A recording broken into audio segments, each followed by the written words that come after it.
Eh bien, bonjour, bonsoir, j'espère que vous allez bien, c'est Flo, et aujourd'hui, comme vous le voyez, on se retrouve pour parler d'Espelord du chapitre 228 de Jujutsu Kaisen. Avant que cette vidéo ne démarre, comme d'habitude, n'hésitez pas à vous abonner à la chaîne pour me soutenir sur les prochaines vidéos spoilers, Jujutsu, MHA, Blue Lock, et du coup, c'est parti. Comme d'habitude, on n'a pas le titre du chapitre, parce qu'à chaque fois, c'est des trucs hyper longs à rallonge. Du coup, le chapitre, il va démarrer avec un personnage, donc on ne sait pas exactement lequel, disant qu'une petite barrière améliorerait logiquement la stabilité de la barrière, donc du domaine, mais elle semble plus petite qu'un ballon de basket. Donc là, il parle de ce qu'on a vu au chapitre précédent avec Gojo qui a réduit son domaine. Sakabe va ensuite dire mais c'est impossible. Cependant, Mei Mei va commenter le nombre de fois où ils ont dit que c'était impossible.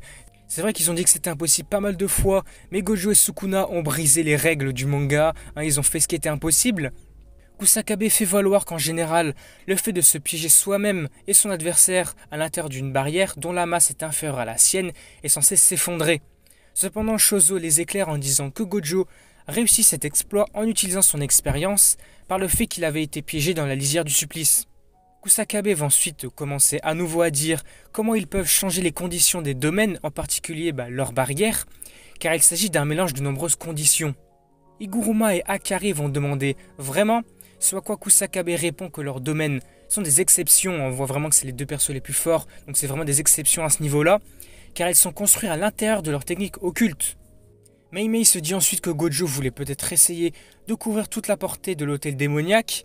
C'est alors que la barre du domaine de Gojo, on va le voir, elle va commencer à trembler très fortement. Yuta réalise que même Sukuna a dû ajuster la portée de l'hôtel à un niveau trop faible pour augmenter le rendement.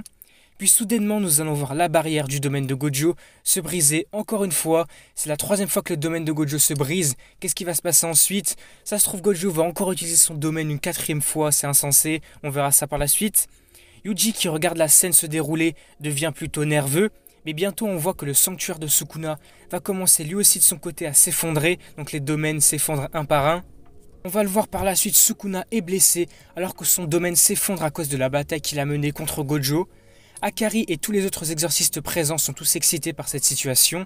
Tout comme Sukuna a détruit la barrière de Gojo de l'extérieur, Gojo a également infligé suffisamment de dégâts pour que Sukuna ne puisse pas maintenir son domaine actif. Iguruma dit que depuis que les domaines de Sukuna et Gojo se sont effondrés, ils ne peuvent plus utiliser leur technique occulte. Par contre, Maki va ajouter que Gojo peut soigner cette technique occulte comme il l'a fait la dernière fois, mais Angel dit que puisque Gojo l'a montré devant Sukuna, maintenant il peut sûrement le faire également. Par exemple, il a suffi que Kanjaku aide Sukuna à diviser son âme en 20 objets maudits pour que Sukuna apprenne à le faire lui-même, comme Sukuna s'est transféré à Megumi. Et juste comme ça, Sukuna peut aussi récupérer sa technique occulte grâce aux sortes d'aversion parce que justement Gojo l'avait montré face à lui. Après tout ça, la rupture de leur domaine, Gojo et Sukuna vont reprendre le combat, cette fois-ci un peu plus au corps à corps, comme c'était fait au début de leur combat. Gojo va donner un coup de pied à Sukuna et va commencer à se demander pourquoi est-ce que Sukuna n'essaie pas du tout d'utiliser une autre technique occulte que l'hôtel démoniaque. En effet, jusqu'à ce que son domaine soit détruit, Gojo a eu l'avantage sur Sukuna pendant près de 3 minutes. C'est vrai que c'est quand même énorme. Il se demande donc pourquoi Sukuna prend une option aussi risquée. Gojo va essayer de comprendre pourquoi Sukuna n'a pas utilisé la technique occulte des 10 ombres ou Mahoraga à l'intérieur du domaine. Gojo sait que Sukuna a le souvenir de lui et Megumi parlant de Mahoraga. Alors qu'il se pose la question, donc le pourquoi du comment il n'utilise pas les techniques de Megumi et de Mahoraga, nous allons voir la roue de Mahoraga faire un tour. Et puis nous allons voir Gojo qui va être pris de vertige. On ne sait pas exactement ce qui se passe, donc on a un point d'interrogation. Il est pris de vertige, il se sent pas très bien, on voit qu'il est un petit peu déstabilisé. Et puis nous allons voir qu'il va saigner du nez. Donc là on voit vraiment que Sukuna a fait quelque chose. Donc il a utilisé Mahoraga. Donc fin du chapitre et pas de pause la semaine prochaine, ça c'est super cool. Une semaine d'attente, pas deux, c'est vraiment sympa. Du coup voilà, nous allons enfin voir Sukuna utiliser d'autres techniques qu'il a fait jusqu'à maintenant.